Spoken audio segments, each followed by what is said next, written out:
Okay, so we have a couple things wrong here that we're going to work on. This is a Yamaha MODX 6. And first thing is the screen digitizer is broken. Now, when you turn this on, the screen actually shows up. You can use these buttons over here and the knobs to move around, and it works just fine. You can see that, but the actual touchscreen panel doesn't work. So I have a digitizer replacement, and I'll show you that. I'm hoping that this digitizer replacement, which is not too expensive and is made for this, will hopefully work just fine. So you can get these on eBay and get them shipped to you. Unfortunately, they don't come with any instructions, so I'm going to try and figure that out. Another thing, as you can hear here, these keys, compared to everything else, you see how those keys are pretty quiet, but these ones are loud. And from what I understand, that's an issue with padding. And you can buy the padding for these, which I don't have down here, but I'm going to take a look at that. But first, I'm going to try and repair this screen. Let's see what we can do.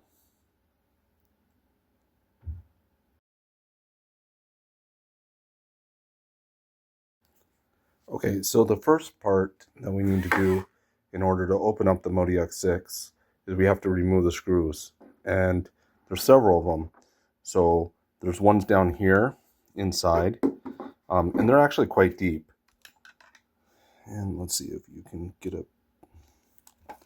turn on some light directly in there. No, it doesn't look like we can get a very good picture. Anyways, they're all number 2 screws. They're all inside, and there's one down there. And then there are 1, 2, 3, 4, 5 or so up on the top part on the back, maybe 6. And then there's another deep one. And then on the sides, there's in these holes, there's deep ones. So if you have a magnetic tip on your screwdriver, and even an automatic one that's not too fast, like this Dremel works real nice, because it's just automatic and it's slow, unlike a Makita or DeWalt that's, like a drill driver is going to go too fast probably. And then you have these ones in the middle, so you have to remove all those screws. So that's the first step. So we're going to go ahead and do that.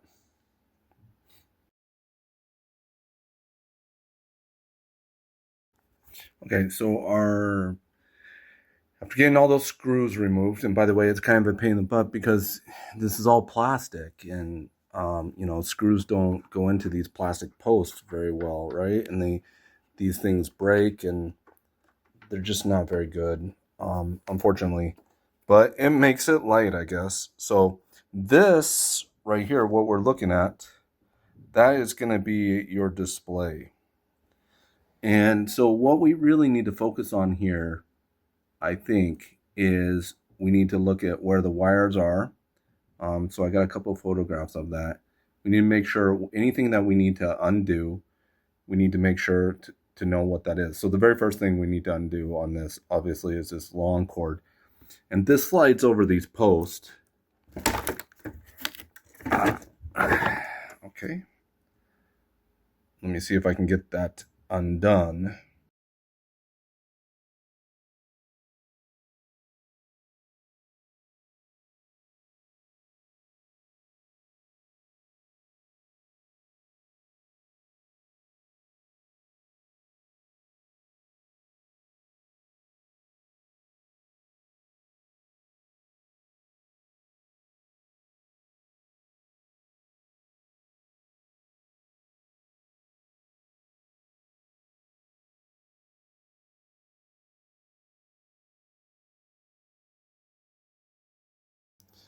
Okay, so we have the board opened.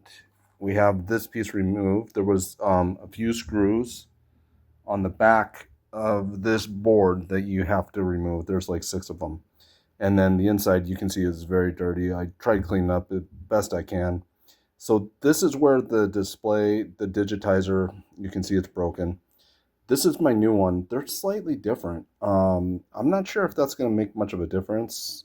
You know, it looks like that wire will be able to connect. So we're going to try it. Let's see what happens. So I'm going to try pulling this off, getting that digitizer off, and then reattaching this new one. See if it works. Okay, so I think you need to see this process a little bit. Okay, first of all, I am using this as my knife. So this is sharp blade. That's what it says. Anyways, it's very sharp. It's basically a razor. I have this pry tool as well. That's very thin. This isn't really thin enough to get in there.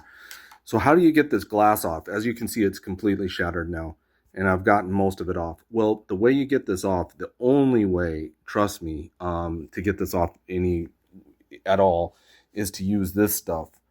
Use your isoprobe. This should be electronic grade. You can get it at places like Micro Center, and Amazon will carry it, and other places, but you need that.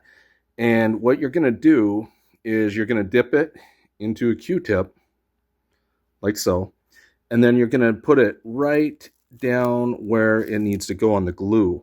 And this stuff will just get rid of that glue. Otherwise, you'll never get in there. And so all these parts that are stubborn, right? You just rub this on there, and it'll just destroy that glue and let you take this off. And if you don't do it, it is really not fun. But you also got to remember, these are sharp. This is glass. It really is glass on top of this. So anyways, I'm going to get this undone, and then let's see if we can get this working.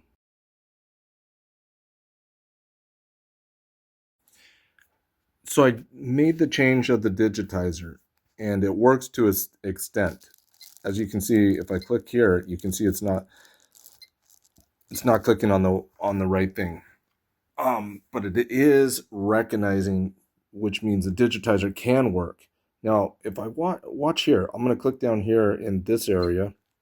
What you're going to see is that is clicking. You can see it's clicking up there, which means this digitizer is recognizing this bottom part as the top part. Now, the problem is that cable is not long enough to connect into there in any other configuration than this. And it is different setup than the MODX that where it came with, right? So this is a different style connector. So I'm going to see if I can do anything about that, but I might just have to contact the company and tell them and send them a video showing that this is FUBAR. However, the good news is that the install, doing all that, does work, and the digitizer can work. And in certain spots, like in the middle, it works very closely. It's almost accurate, and the reason why that's the case is because in the middle, it doesn't matter if it's upside down or whatnot. Okay, so after a lot of troubleshooting, trying to figure out what was going on, I was able finally to get this thing working really good. So what's the key here? Well, in this particular one, like I said, this cord that you can see here, this cord is really kind of too short. Now, I was able to get it in, but it still wasn't working. And so it came with this extra little blue one that you see back here. And you can see I have it connected to the bottom portion back here.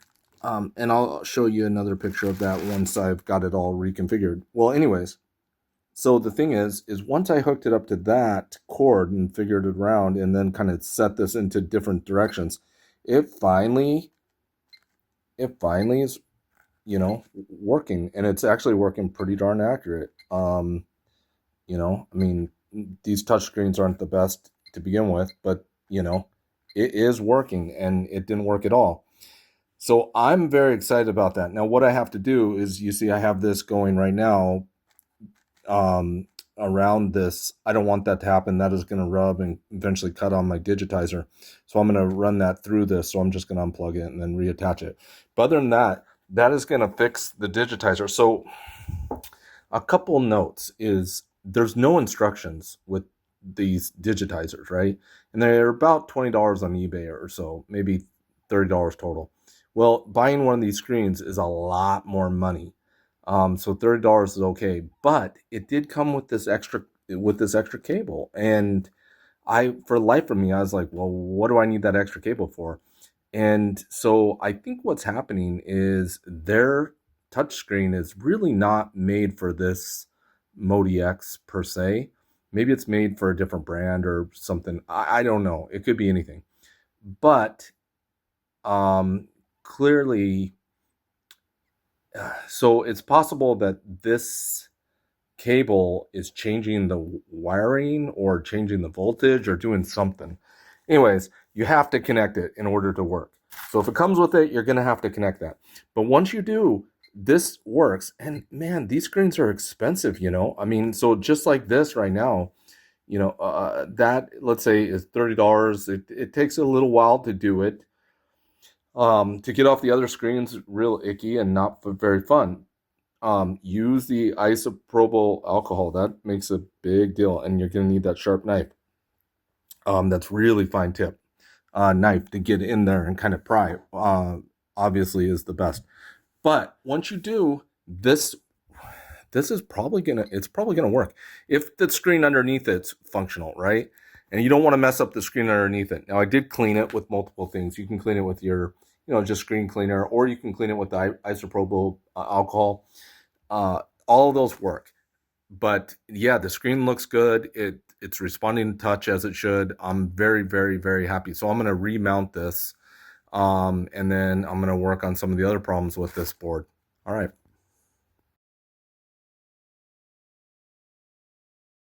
Okay, so now we're going to test out the screen. So let's jump to keyboard.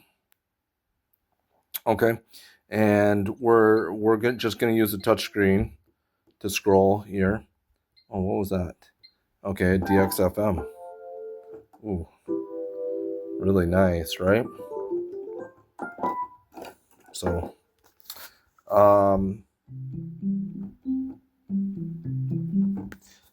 okay, so classic 80s. So it sounds like the sounds are coming out all right. Everything is working real good, as far as that's concerned. And the touchscreen is working pretty good. So, would win. These touchscreens are never that responsive. And I'm looking through the screen so you can see I'm jumping all around, right? And I'm hitting all these buttons and everything's good.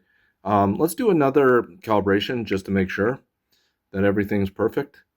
So to get the calibration, you hit utility and you hit, so you hold down this and then you hit part select, and that'll bring up this menu, and then you just hit enter. That'll bring up the calibration, and then you just push on the white buttons.